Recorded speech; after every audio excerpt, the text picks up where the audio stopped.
ചൂട് സഹിക്കാതായപ്പം ഒരു പെഡൽസ്റ്റൽ ഫാൻ നോക്കിട്ടോ ആമസോണിൽ. അപ്പോൾ സംഗതി ഒരു അടിപൊളി ഒരു ഐറ്റം കണ്ടു. ക്രോംപ്ടൺ ഗ്രീസിന്റെ ഹൈ സ്പീഡ് 2100 RPM ഉള്ള ഒരു ഫാൻ കേട്ടോ. ഒന്നും നോക്കിയില്ല, 2670 രൂപയായിരുന്നു.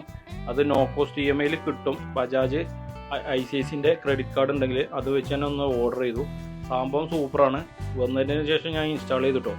അധികം ചെറിയൊരു പെട്ടിയായിരുന്നു, പക്ഷെ കൊണ്ടുവന്ന് സെറ്റ് ചെയ്തപ്പോൾ നല്ല ഐറ്റംസ് തന്നെ ഉണ്ട്. സംഭവം സാധാ സീലിംഗ് ഫാൻ ഉണ്ട്, പക്ഷെ നമുക്ക് ടേബിൾ ഫാനോ ഇതേപോലെ പെഡസ്റ്റൽ ഫാനോ വേണം. കാരണം ഗസ്റ്റോ അല്ലെങ്കിൽ നമുക്ക് വേറെ എന്തെങ്കിലും ആക്ടിവിറ്റീസ് ഉണ്ട് നമുക്ക് എടുത്തു കൊണ്ട് കിടക്കാൻ വേണ്ടിയിട്ടാണ് ഈ ഫാൻ ചൂസ് ചെയ്തത്.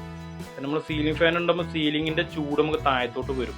ഇത് നമുക്ക് സൈഡ് വൈൻഡിങ് ആകുമ്പോൾ നമുക്ക് നല്ല രീതിയിൽ സൈഡിൽ നിന്ന് കാറ്റ് കിട്ടും. അപ്പോൾ ജനലൊക്കെ തുറന്നിട്ട് ജനലിൻ്റെ സൈഡിലൊക്കെ ഓപ്പൺ ആക്കി വെച്ച് കഴിഞ്ഞാൽ അകത്തുള്ള ചൂട് കാറ്റ് പുറത്തേക്ക് കളയാനും പുറത്തുള്ള തണുത്ത കാറ്റ് അകത്തേക്ക് കളയാനും ഏറ്റവും ബെറ്റർ ഇങ്ങനെയുള്ള പെഡസ്റ്റൽ ഫാനുകൾ തന്നെ കേട്ടോ. അതുകൊണ്ട് തന്നെ പെഡസ്റ്റൽ ഫാൻ വാങ്ങി. സംഗതി എന്തായാലും ജോറായിട്ടുണ്ട്.